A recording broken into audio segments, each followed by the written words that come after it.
Hello everyone, কেমন আছেন সবাই? সবাই অনেক ভালো রয়েছেন, সুস্থ রয়েছেন। আজকের যে ব্লগটি আমি আপনাদের সাথে শেয়ার করছি সেই দিনটি ছিল কোজাগরী লক্ষ্মী পুজো। অনেক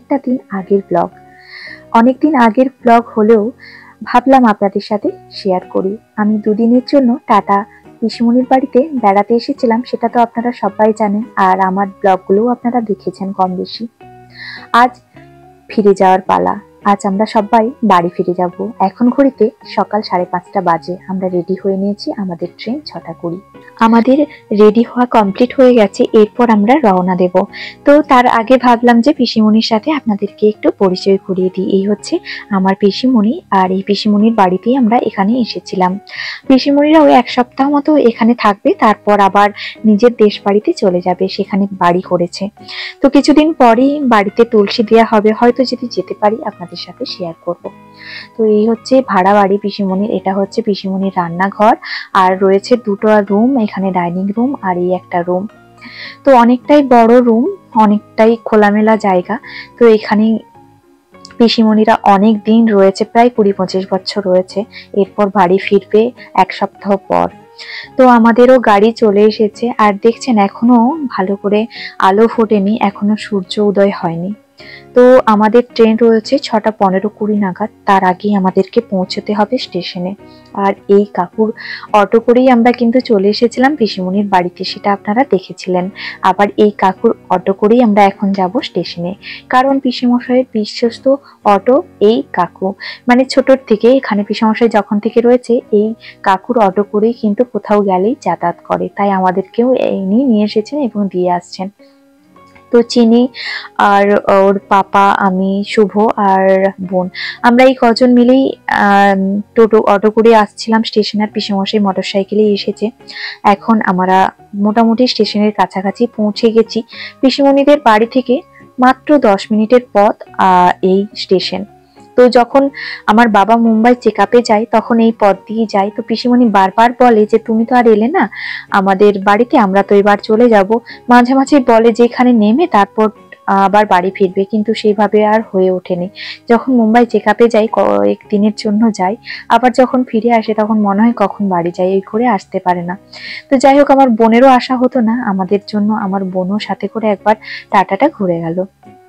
তো আমরা এখন নেমে পড়েছি স্টেশনে, আর আমাদের ট্রেন মোটামুটি স্টেশনের প্ল্যাটফর্মে দিয়ে দিয়েছে। এখন গিয়ে ওঠার পালা। জানেন, আগের দিন ট্রেনে খুব কষ্ট করে এসেছিলাম, যার কারণে দীপককে বলেছিলাম যে রিজার্ভেশন না করলে না একদম যেতে পারবো না। আই লাভ টাটানগরী। এখন সব জায়গাতেই এই লেখাটা খুব প্রচলিত।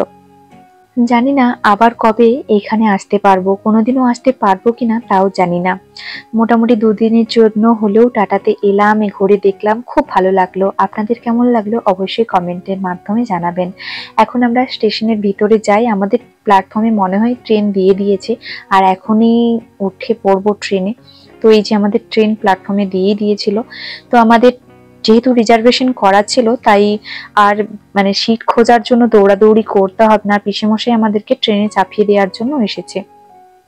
আর আমাদের চেয়ার কারে রিজার্ভেশন করা ছিল। আগের থেকে জানেন ভীষণ কষ্ট করে এসেছি, মানে দাঁড়িয়ে দাঁড়িয়ে ঠেলে গুঁজে কোনো মতে কষ্ট করে চাপাচাপি করে আসতে হয়েছিল। আর চিনিরও বেশ কষ্ট হয়েছিল, যার কারণে ওর বাবা আসার সাথে সাথে রিজার্ভেশন করে নিয়েছিল যাওয়ার জন্য।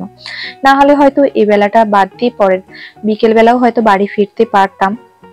যেহেতু রিজার্ভেশন হয়ে গেছিল, যার কারণে সকালবেলায় এই ট্রেনটাতেই ফিরছি। এটা হচ্ছে ইস্পাত, ট্রেনটার নাম ইস্পাত। জানি না কতটা তাড়াতাড়ি যাবে আর লেট করবে কিনা। আর চিনি না এসে এখন সিটের মধ্যে বসে গিয়েছে, ও বলছে ময়নাকে বসতে দেবো না, আমি এই সিটটাতে বসবো। তো এই সাইডে 3টা সিট রিজার্ভেশন ছিল, আর ওই সাইডে একটা ছিল। এই সাইডে আমরা 3 জন বসবো, ওই সাইডে দীপক বসবে। তো পিসেমশাই এই যে চিনির সাথে একটু কথা বলে নিয়ে তারপর নেমে গিয়েছিল। আর এখন আমাদের ট্রেনও ছেড়ে দিয়েছে। রিজার্ভেশন না থাকলে না বেশ অসুবিধে হয় সিটের জন্য। যারা জেনারেল কামরাতে যায় তাদের খুব দৌড়াদৌড়ি করে কষ্টাকষ্টি করে এসে সিট দখল করতে হয়। আর চিনি না অনেক ভোরবেলায় উঠেছিল, যার জন্য চিনির ঘুমও পেয়ে গিয়েছিল। তো আমার কোলে মাথা দিয়ে এক্ষুনি ঘুমিয়ে যাবে। এই দেখুন কোলে মাথা দিয়ে শুয়ে পড়েছে, আর এদিকে বলছে বাই বাই টাটানগরী। আমি ওকে বলছিলাম বলো বাই বাই টাটানগরী, আবার আসবো কোনো একদিন, যদি ভগবান কোনোদিন সময় দেয় তাহলে আবারও আসবো ঘুরতে। তো এখন আমাদের ট্রেন ছেড়ে দিয়েছে।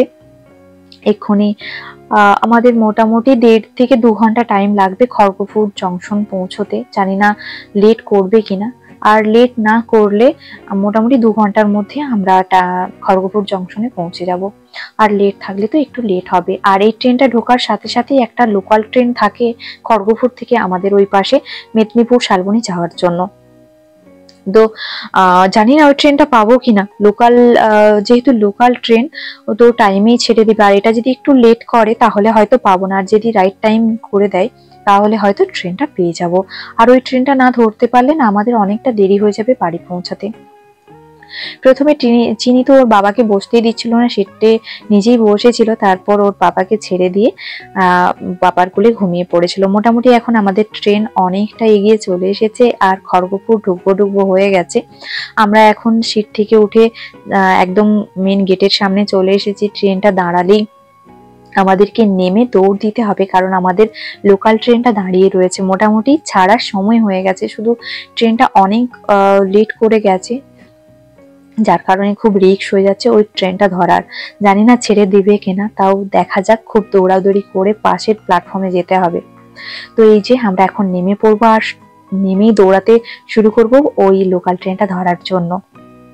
তো এই যে প্ল্যাটফর্মে আমাদের ট্রেনটা ছিল, আর একদম উল্টো দিকে অন্য প্ল্যাটফর্মে দিয়েছে আমাদের লোকাল ট্রেনটা। তো আমরা খুব দৌড়াতে দৌড়াতে এসে এখন ফাইনালি আমাদের এই লোকাল ট্রেনটা পেয়ে গেছি। এখন আমরা সোজা যাব মেদিনীপুরে। আর এই ট্রেনটা দেখছি পুরো খালি। মোটামুটি ওই টাটার ইস্পাতটা ঢোকার পরেই ট্রেনটা ছাড়ে, এটা বুঝলাম। এত দৌড়াদৌড়ি করার কোনো ব্যাপার ছিল না, পুরো ট্রেন খালি ছিল। আর আমরা একদম টিকিটও পেয়ে, মানে সিটও পেয়ে গিয়েছিলাম। তারপর এখন এই যে আমরা অনেকটা চলে এসেছি, গিরি ময়দান পেরিয়ে গেছি, এখন হচ্ছে মেদিনীপুর ঢুকবে। তো চিনির খুব খিদে পেয়েছিল, ডালিয়াটা তো একদমই খাইনি। আমার পিসিমণি ওকে সকালবেলায় উঠেই ডালিয়া করে দিয়েছিল খাওয়ার জন্য।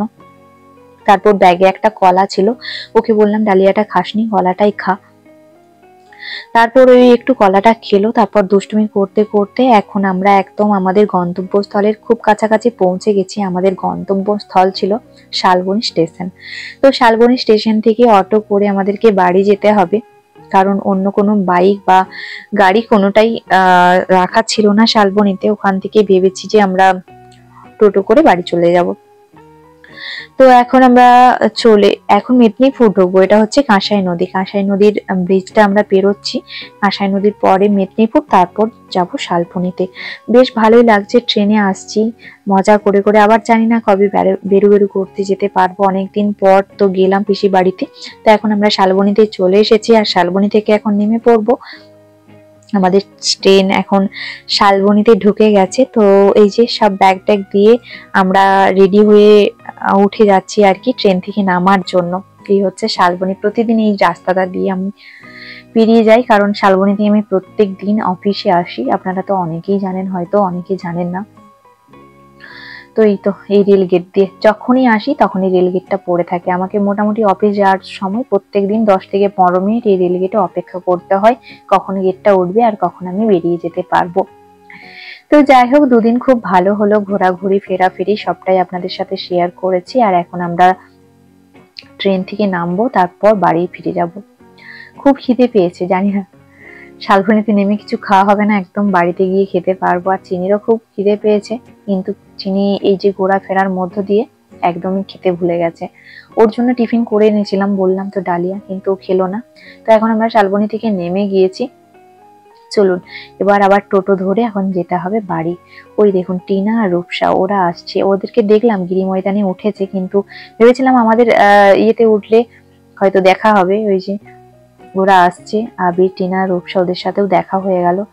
তো চলুন এগিয়ে যাই। আর টোটো বা টেকার কি পাবো জানি না, যেটাই পাবো সেটা করেই বাড়ি যাব। খুব ভালো হলো ওদের সাথে দেখা হয়ে। এটা হচ্ছে আমার ছোট পিসিমণির দেওরের ছেলে মেয়েরা, ওরা গেছিল ওদের দিদি বাড়িতে খড়গপুরে দুর্গাপুজো দেখতে।